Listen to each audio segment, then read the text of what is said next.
Hello friends, welcome to Indian study पर आपका स्वागत है। दोस्तों, आज की इस वीडियो में मैं आप लोगों के लिए यूपी जेल वार्डर के लिए एक इम्पोर्टेंट टॉपिक लेकर के आया हूँ, कॉन्स्टिट्यूशन क्या। क्योंकि आप सभी लोग जानते हैं संविधान जो है वो कितना इंपॉर्टेंट टॉपिक है। लगभग हर पुलिस के एग्जाम में ये पूछा जाता है ना। यूपीएसआई और यूपी जेल वार्डर के लिए बहुत ही ज़्यादा इंपॉर्टेंट होगा। क्योंकि कल प्रधानमंत्री जी का बर्थडे था, इसलिए आज जो क्वेश्चंस हैं वो सारे क्वेश्चंस प्रधानमंत्री से पूरे क्वेश्चंस उन्हीं से संबंधित होंगे। तो वीडियो को एंड तक जरूर देखिएगा। कौन सा अनुच्छेद होता है, कितने बार प्रधानमंत्री कौन कौन बन चुका है, कौन से पहले थे, कौन से सबसे ज़्यादा कार्यकाल के लिए बने, तो ये सारे क्वेश्चंस आज की इस वीडियो में कवर किए गए हैं। तो वीडियो को एंड तक जरूर देखिएगा, क्योंकि लास्ट में मैं आपसे क्वेश्चन से पूछूंगा और उसका आंसर आपको कमेंट बॉक्स में बताना होगा। तो चलिए स्टार्ट करते हैं और देख लेते हैं पहला क्वेश्चन। लगातार दूसरी बार प्रधानमंत्री पद पर आसीन होने वाले व्यक्ति कौन है, ये हमसे पूछा गया है। तो लगातार दूसरी बार लगातार की बात हो रही है।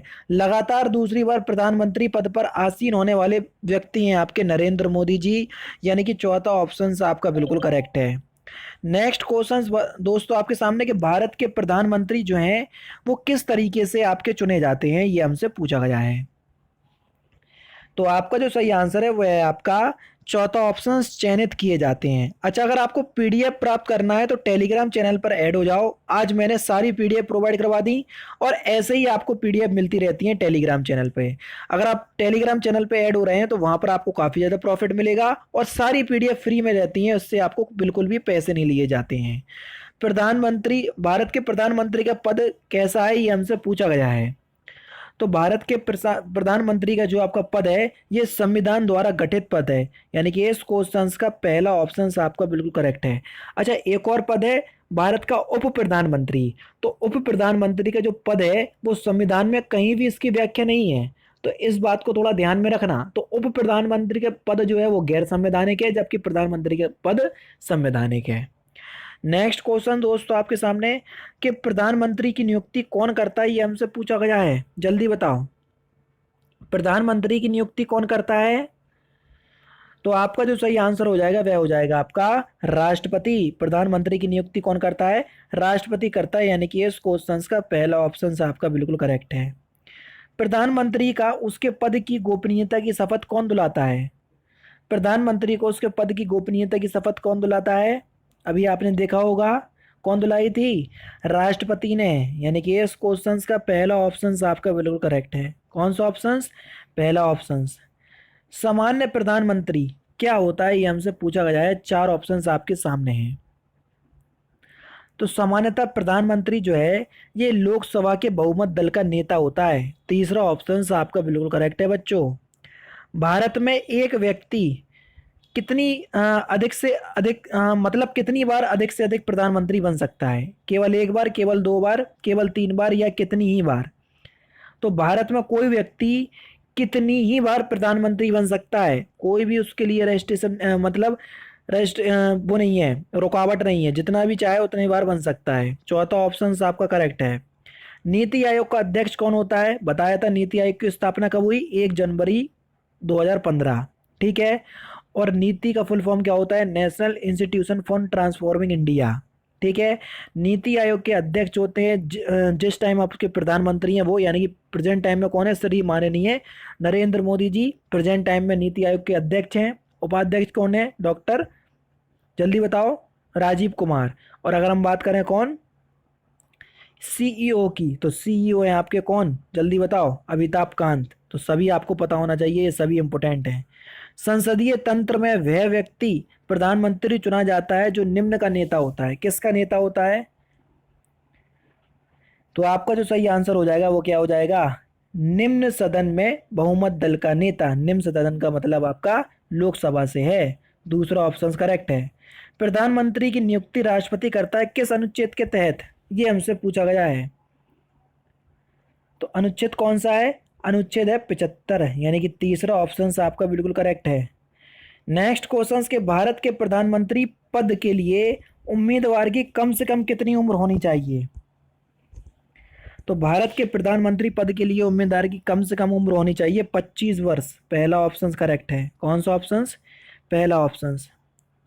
किस प्रधानमंत्री के एक बार पद से हटने के पश्चात दोबारा पद संभाला था। ये पद है, 2 बार पर लिखा हुआ है तो आप इसको पद कर लीजिए।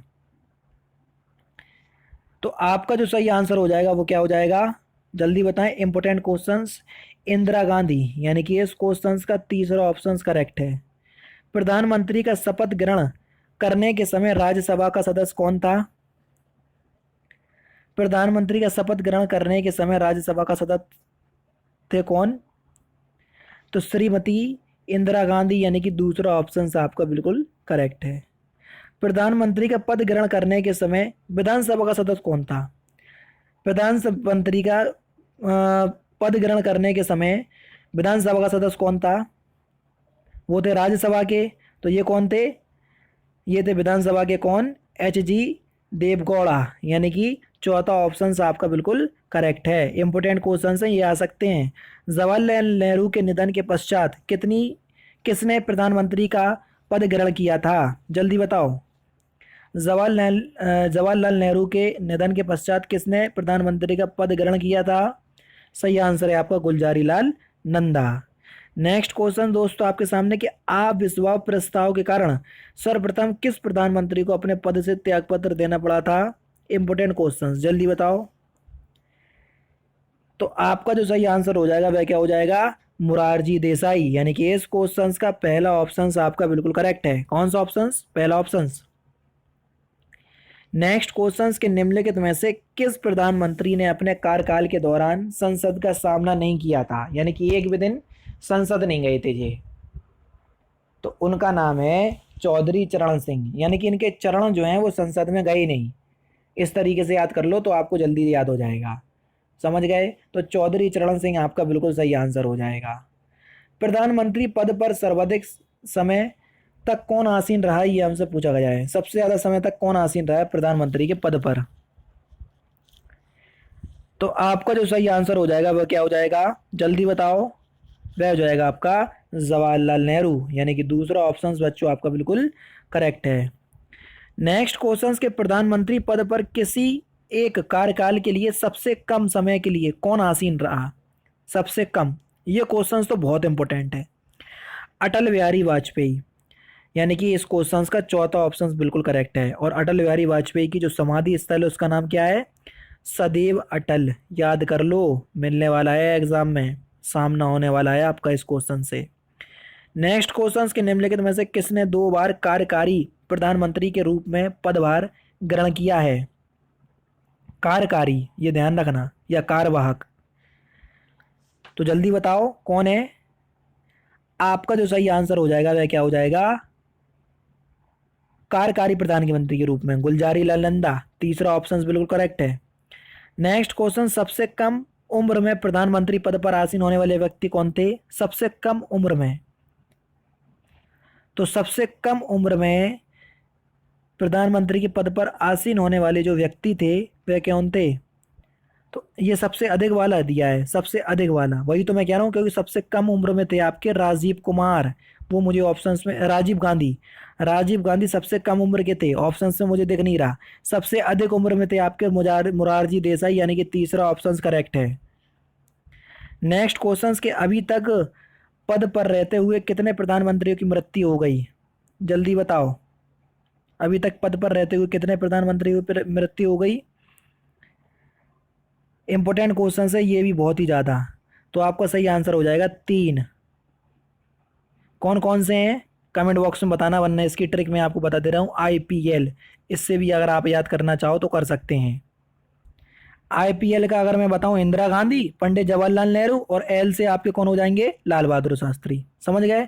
तो इस तरीके से IPL से याद कर लो, 3 प्रधानमंत्री हैं। ठीक है। लोकसभा में विश्वास मत प्राप्त करने में असफल रहने के कारण त्यागपत्र देने वाले प्रधानमंत्री कौन थे? तो आपका जो सही आंसर है वो है आपका उपयुक्त दोनों, यानी कि VP सिंह और H.D. देवगौड़ा, दोनों ही थे। नेक्स्ट क्वेश्चन, संसदीय शासन प्रणाली में वास्तविक कार्यपालिका शक्ति किसके पास होती है? तो संसदीय शासन प्रणाली में वास्तविक कार्यपालिका शक्ति जो है वो किसके पास होती है? तो आपका जो सही आंसर हो जाएगा बच्चों वो क्या हो जाएगा? प्रधानमंत्री, यानी कि दूसरा ऑप्शन करेक्ट है। और लास्ट क्वेश्चन दोस्तों आपके सामने कि संसदीय शासन प्रणाली सर्वप्रथम किस देश में विकसित हुई थी? तो ये हुई थी आपकी किस देश में? ब्रिटेन में, यानी कि पहला ऑप्शन आपका बिल्कुल करेक्ट है। कौन सा ऑप्शन बच्चों? पहला ऑप्शन आपका बिल्कुल करेक्ट है। तो दोस्तों ये थे आपके 25 इंपोर्टेंट क्वेश्चन संविधान के टॉपिक से संबंधित। तो आप ईमानदारी से सबसे पहले तो कमेंट बॉक्स में ये बताना कि ऐसे जो मैं टॉपिक वाइज मतलब हर टॉपिक से 20-25 क्वेश्चंस निकाल के ला रहा हूँ जो कि आपके एग्जाम में आ सकते हैं। ऐसी वीडियो चाहिए या आप मिक्सअप चाहते हैं? देखो आप लोगों को पढ़ना है, इसलिए मैं उसी हिसाब से आप लोगों की राय भी जानना चाहता हूँ कि किस हिसाब से आप इंटरेस्टेड हैं। ठीक है, अब मैं क्वेश्चंस पूछ रहा हूँ, उसका आंसर आपको कमेंट बॉक्स में बताना है। जो हमारे देश के प्रधानमंत्री हैं श्री नरेंद्र मोदी जी, ये कौन से नंबर के प्रधानमंत्री हैं और कौन सी लोकसभा प्रेजेंट टाइम में चल रही है? तो इन सभी का आंसर आप लोग कमेंट बॉक्स में देंगे। तो दोस्तों फिलहाल की वीडियो में सिर्फ इतना ही। अगर आपको वीडियो पसंद आए तो प्लीज़ दोस्तों वीडियो को लाइक कीजिए, शेयर कीजिए और साथ ही साथ मेरे चैनल को सब्सक्राइब करना ना भूलें, क्योंकि मैं रोजाना इसी तरह की वीडियोज़ आप लोगों के लिए लाता रहता हूँ। नमस्कार दोस्तों, जय हिंद, जय भारत।